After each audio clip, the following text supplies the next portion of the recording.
What's up? I'm Mike, and you're watching Harvest Youth Online. What's going on, everybody? Here we are on week 3 of our sermon series, Goals. In this series, we've been talking about setting goals, both regular goals and God-sized goals that we couldn't possibly complete on our own. But before we get to God-sized goals, today let's take a look at us-sized goals. 2 weeks ago, we started this series by talking about New Year's resolutions. Did you know that after 2 weeks, most people have already given up on their New Year's resolutions? By the end of January, fewer than 25% of people are still committed to those goals. That's because achieving our goals is hard work. Even when we make detailed plans and have the best of intentions, it takes strength, commitment, and perseverance to follow through. I don't know what your goals are right now. Maybe it's spiritual goals, physical, mental, or relational goals. Maybe they're even God-sized goals. Maybe your goal is just to get hydrated.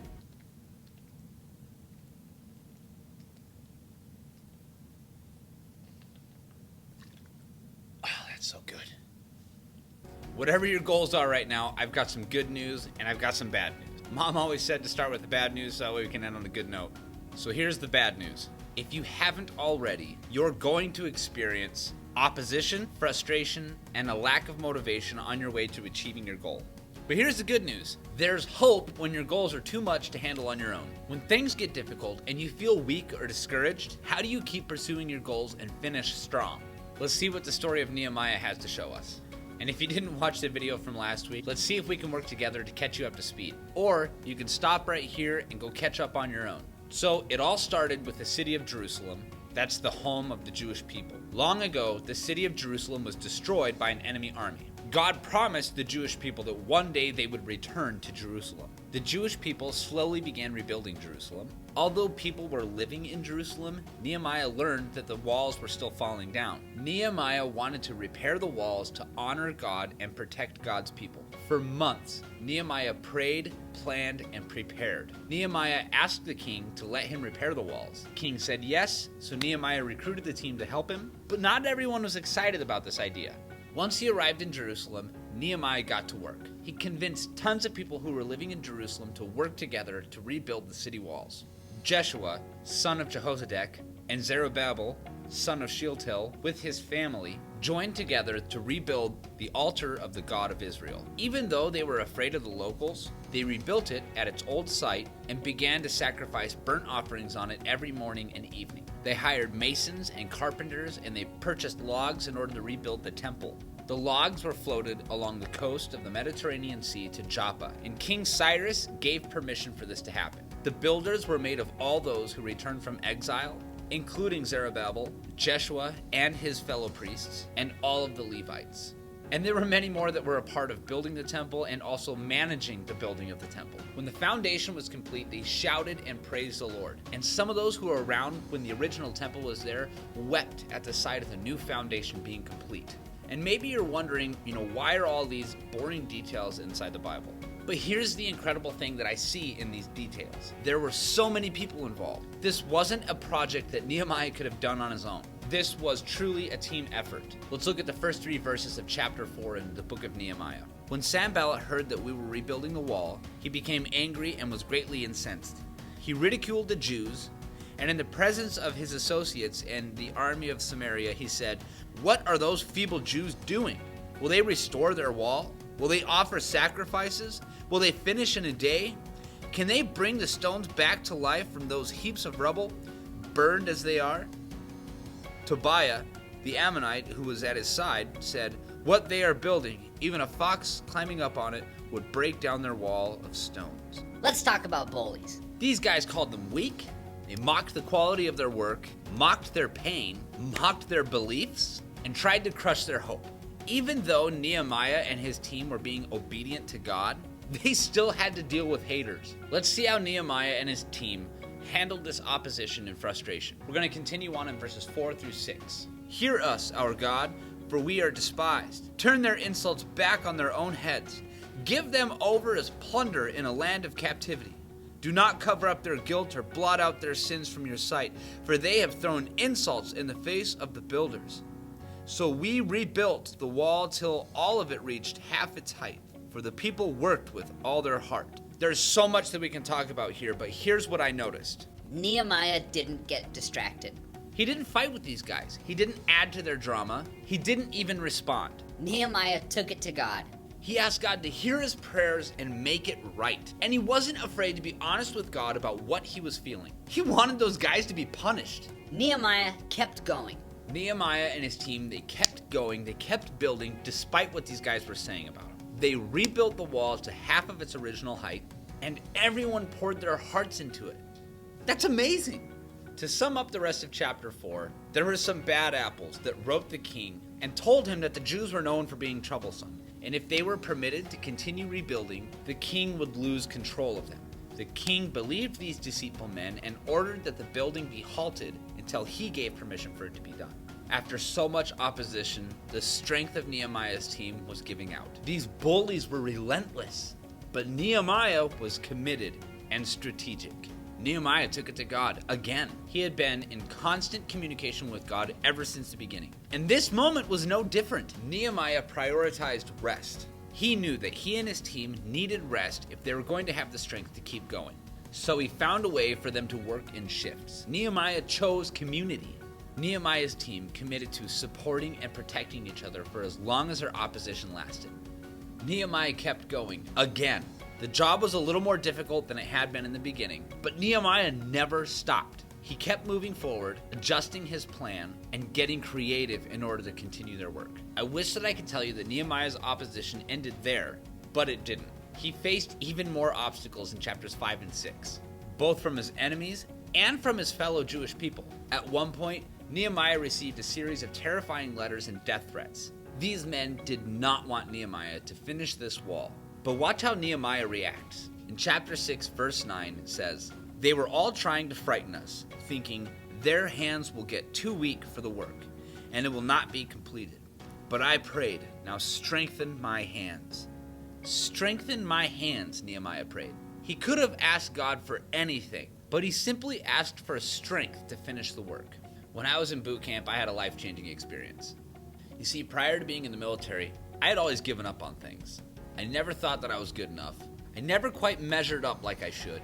And I was pretty good at putting myself down and not allowing myself to see the full potential that I had. One day I was on an obstacle course, having a hard time getting over a wall. I was exhausted, it was covered in frost, it was slick, I had leather gloves that wouldn't grip anything. Needless to say, I wasn't getting over that wall anytime soon. Then I heard one of my drill sergeants from up the hill hollering at me. "Go home, Private. Just give up. That's all you're good for." He went on, insulting me and telling me that I was worthless until I finally snapped. I'm not going to repeat what I said back to him, as I wasn't following Christ at the time. Let's just say I had a pretty colorful response. And that's when it all changed. He come running down that hill after me, and I was up and over that wall like it was nothing. This man was 6'6", and he had one heck of a stride and covered a lot of ground when he went running. He chased me all the way to the end of the course, and I can hear him creeping behind me, thud, thud, thud, with those big heavy footprints. Once I reached the end, he took me up to the parking lot where I proceeded to get punished. I did more push-ups that day than I ever did in all of my training in the military. But he was making a point. Once I was completed, he stood me up and he says, "Felt good, didn't it?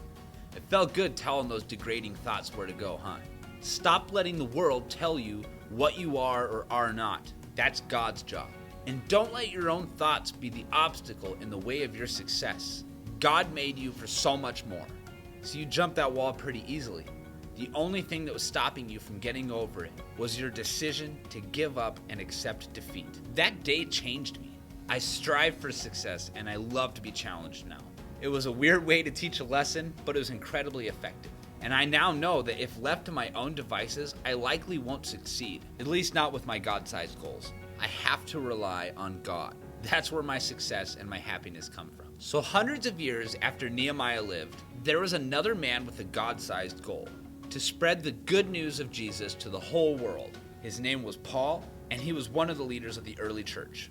At some point during Paul's ministry, he wrote a letter to a young man named Timothy, who he was mentoring to encourage him.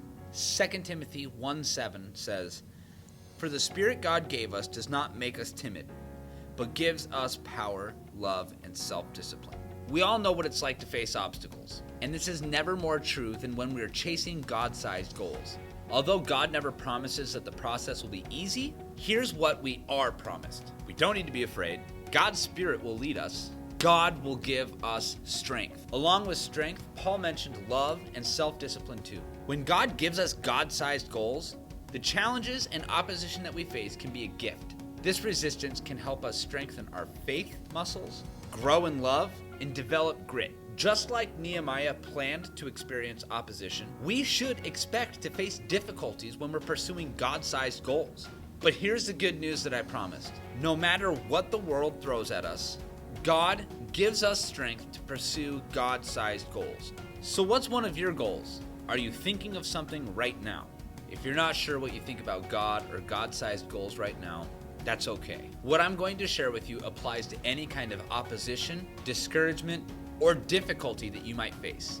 If you're not sure that you've found a God-sized goal for yourself yet, that's okay too. Your God-sized goal doesn't need to be about changing the entire world. It might be as simple And powerful. as making a difference for Jesus in your school, family, or circle of friends. If you think you have a God-sized goal growing in your heart, that's great. Keep listening, because you're bound to face some sort of opposition to that goal eventually. A few moments ago, we saw how Nehemiah handled opposition. Now, what if we took those same tactics that Nehemiah used and applied them to our goals? Do you have one of your goals in mind? Is there something that you want to do, become, or change but are facing opposition? Keep that goal in mind as we think about these 5 things together. When you need strength to pursue God-sized goals, take it to God. Nehemiah was in constant communication with God, but this was especially true when he was facing opposition. When you're struggling with goals that God has called you to pursue, what would it look like for you to talk to God more regularly? What would you ask for? What would you say? Choose community. God gives us strength through the Holy Spirit, but God also gives us strength through community. We weren't designed to pursue God-sized goals alone. We need each other. So when you're facing opposition and losing strength, what would it look like for you to lean on your community? Are you surrounded by people that you trust? If not, maybe building that community is going to be your first step. Rest. Oh, how I miss sleep. Nehemiah asked God for strength to keep going, but he knew that he and the rest of his community needed rest in order to keep going. We weren't designed to hustle forever. So what would it look like for you to make rest a priority? When you're feeling overwhelmed, weak, or tired, what makes you feel rested and renewed so you can keep going? Is it sleep? Time with friends? Time by yourself? Time away from the internet and your devices? Don't get distracted.